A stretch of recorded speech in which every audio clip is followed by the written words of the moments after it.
I was about to call action, and right before I called it, I thought, this is the best thing in the whole world. Hello, I am Loïc Prigent. You are listening to Louis Vuitton Extended, the podcast.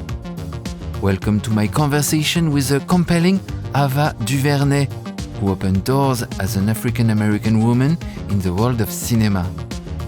You're about to hear us talk about her outstanding career, her creative process, how she uses her art to fight for diversity. And a little bit about fashion, of course. I am what I am.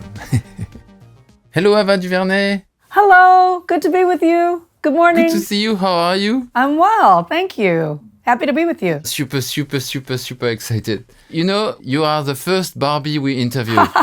Okay, I'll take it. I like that honor. It's such an honor for us. What kind of pressure is it to have your Barbie?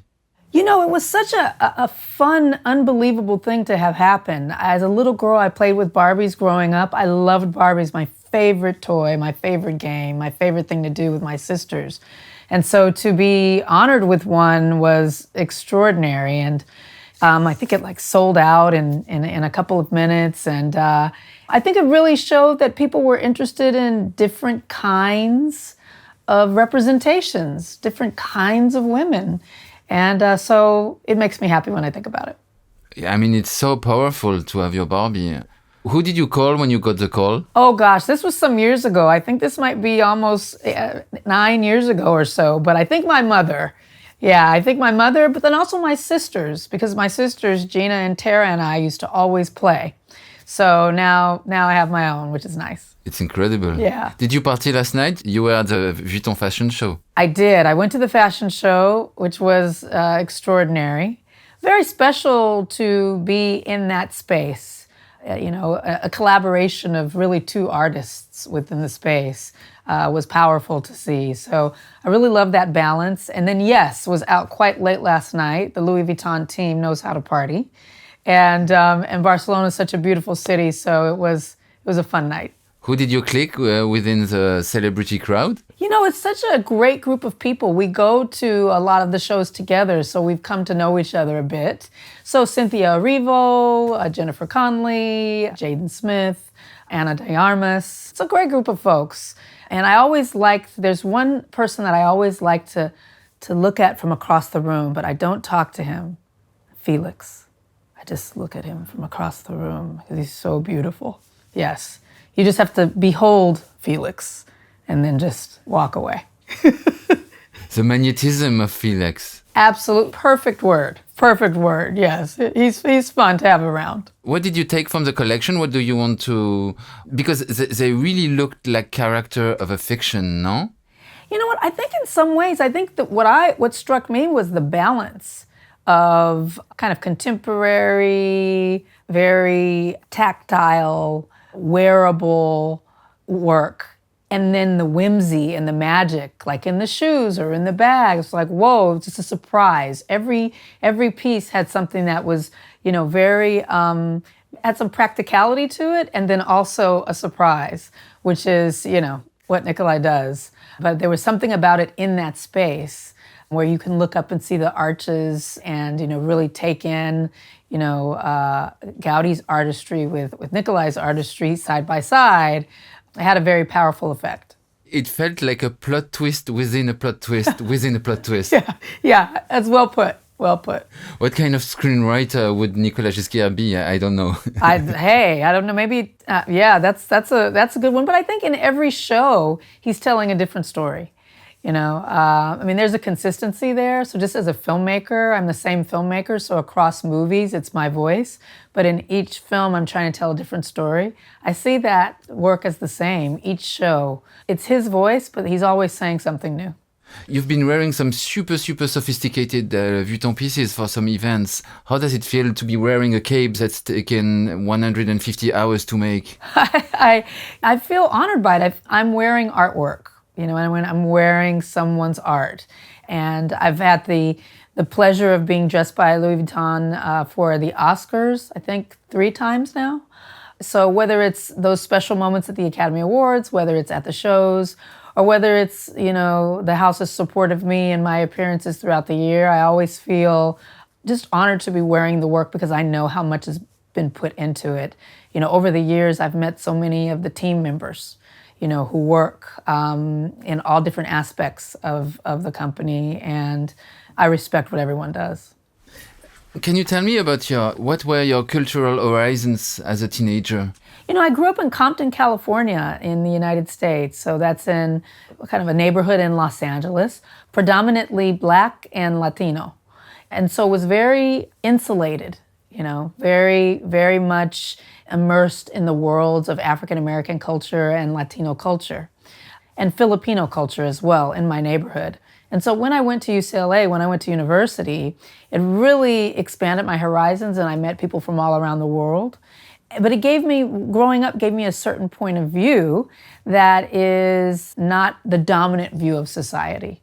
The dominant view in society is a white perspective, a European perspective.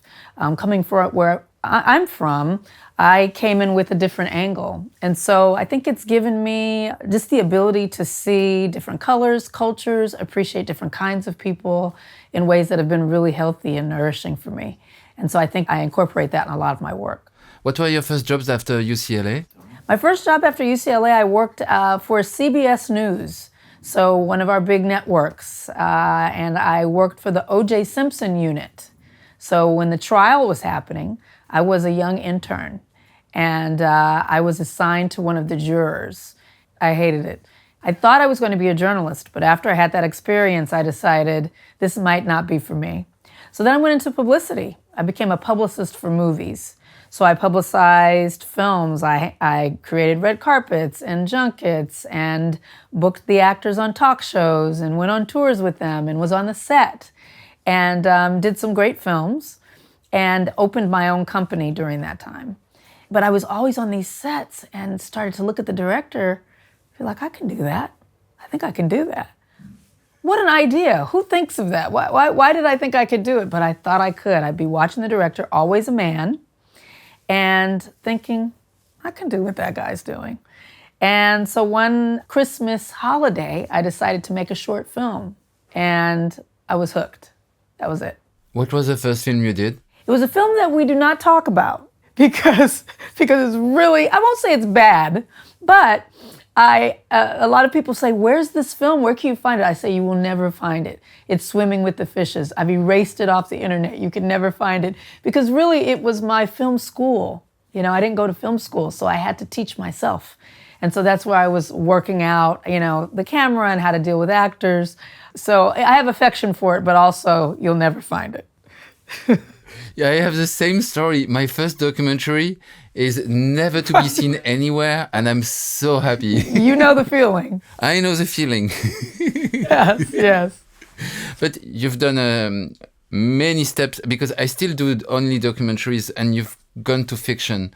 And I'm super intrigued by, as a documentarian, I see you as still a documentarian. I wanted to know, how did you break from the antagonist structure of movie making?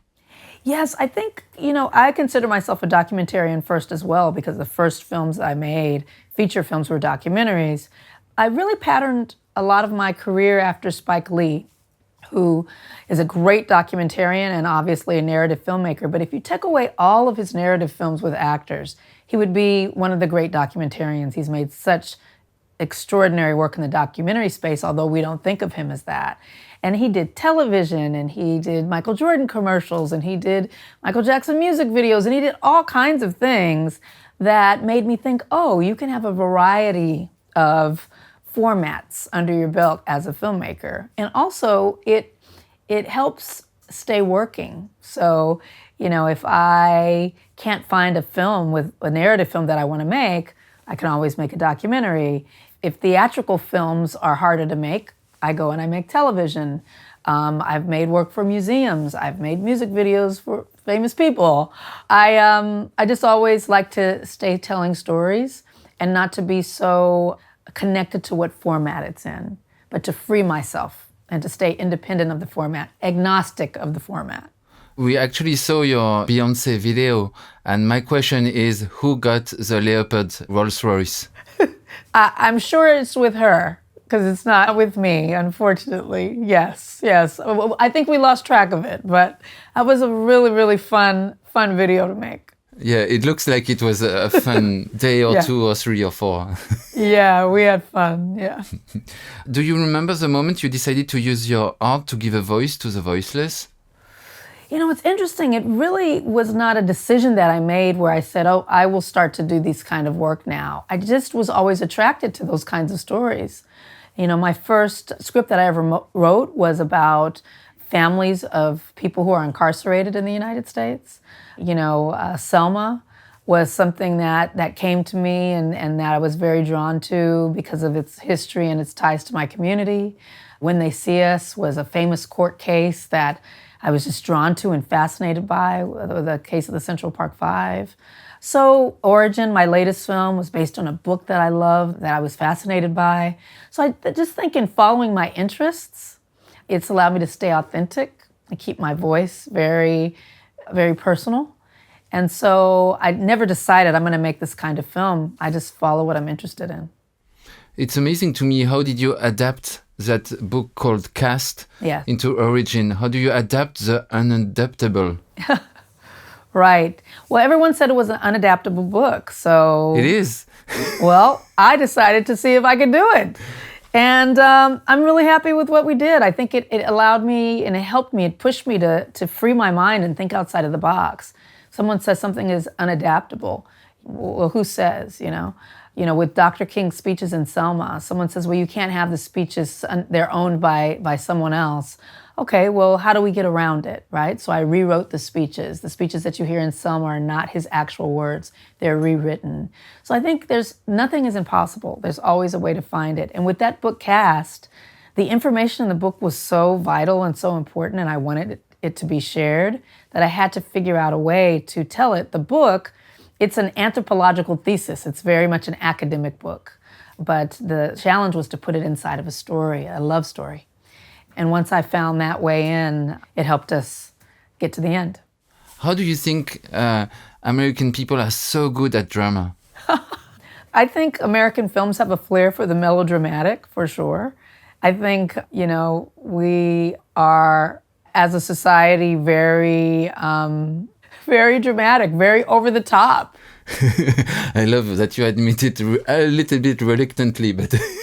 I accept it. I was super interested in what you do on your sets. Can you tell me what you did with this whole camera B, camera A, Team B thing that happens usually on movie sets? I always shoot with 2 cameras. That's just my preference. And one of the things on our last film that I wanted to make sure is that our crew, I'm always very aware of the crew.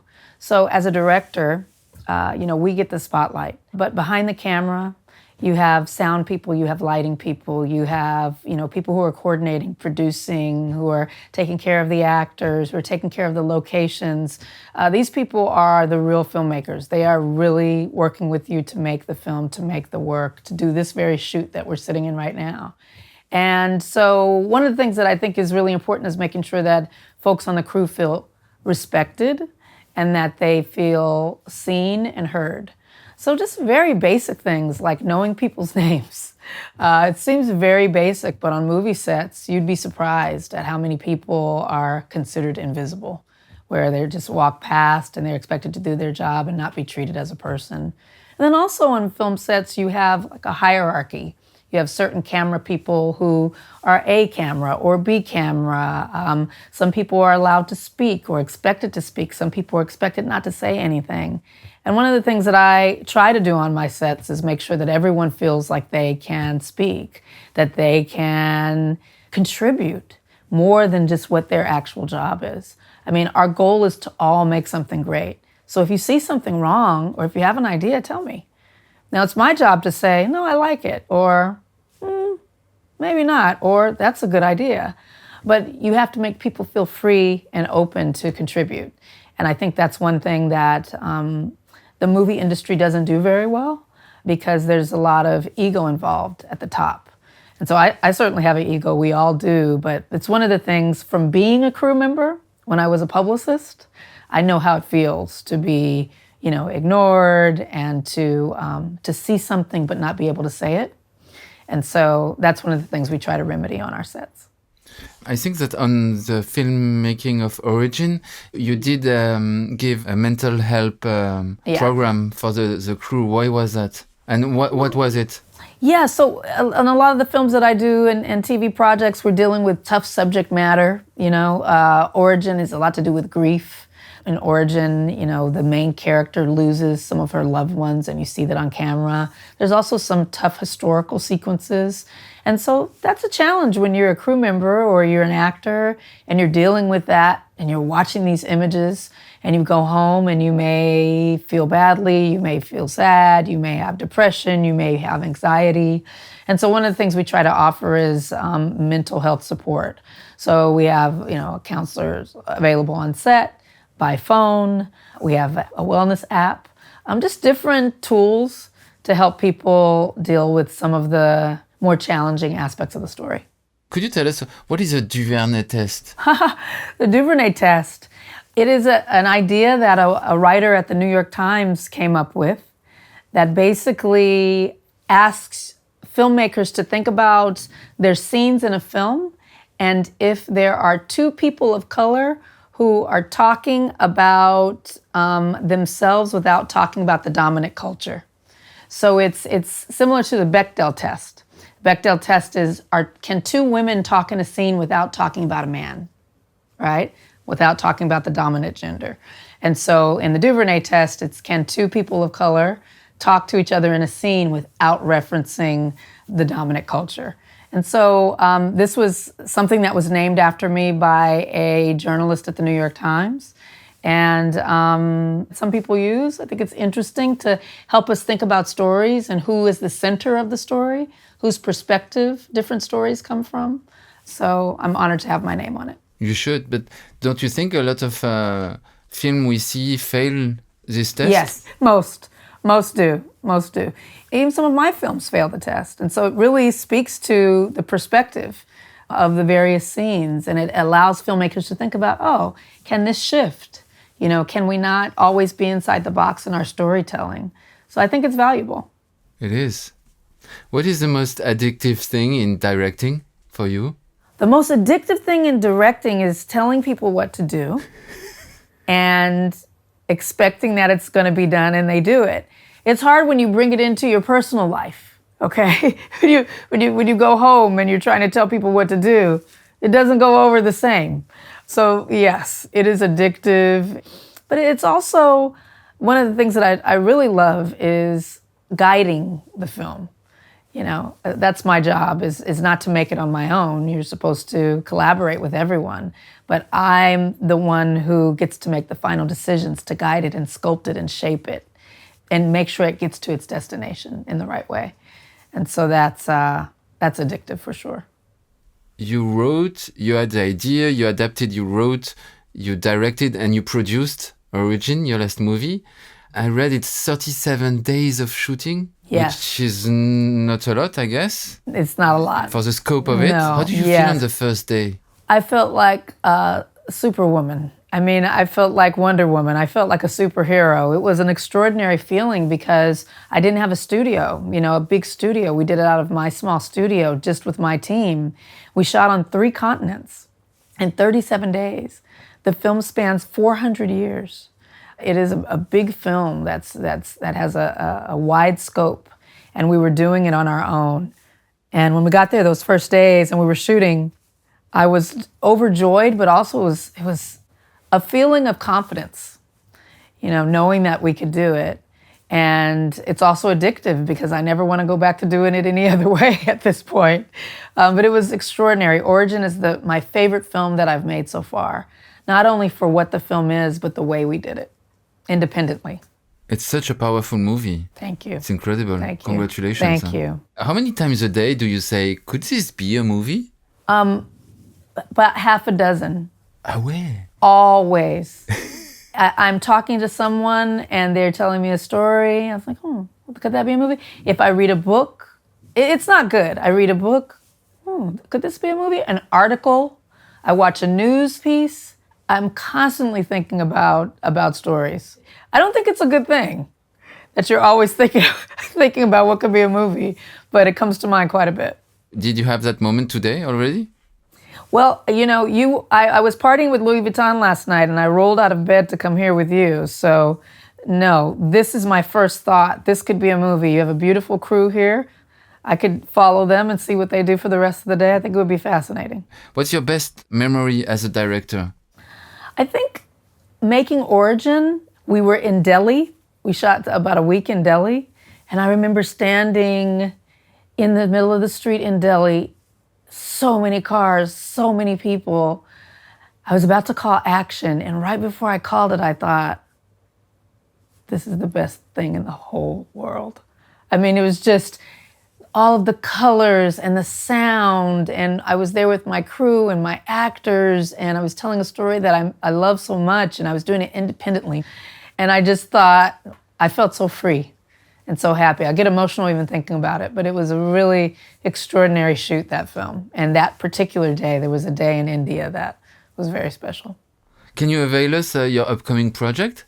I mean, it must be upcoming projects with you. Yes, I've got some upcoming projects that I haven't announced yet. Am I going to do breaking news here on the Louis Vuitton podcast?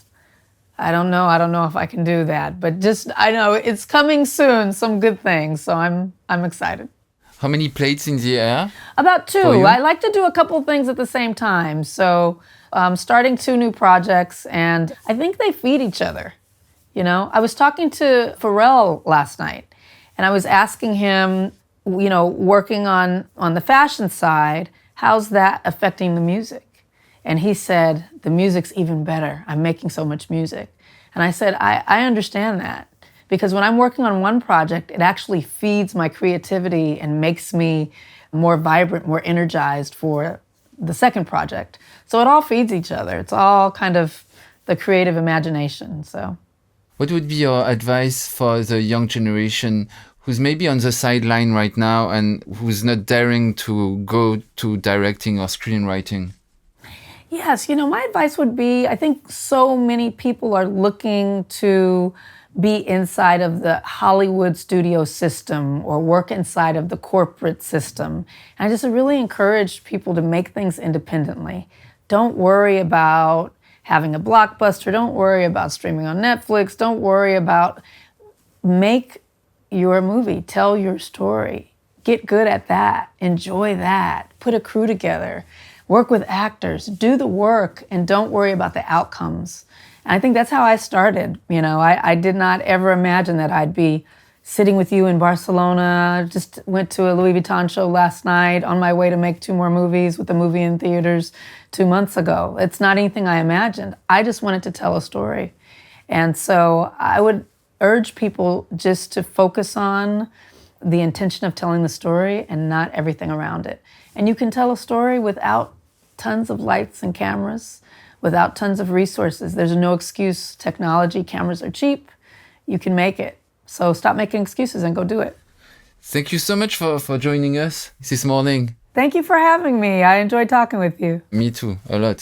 Thank you. Au revoir, Ava. Of course, I was super impressed to talk with Ava DuVernay, and it's super interesting to know how she can translate her beliefs, how she uses her art to give a voice to the voiceless. And we should all be inspired by her attitude and how she cares about the well-being of everybody around her. Thank you for listening to this episode of the Louis Vuitton podcast Extended. I'll be inviting you soon to discover new stories in the company of visionary personalities. Find all the episodes on your favorite listening platforms, such as Spotify and Apple Podcasts. You should subscribe to the podcast to get notifications so you don't miss any upcoming episodes. I look forward to welcome you back.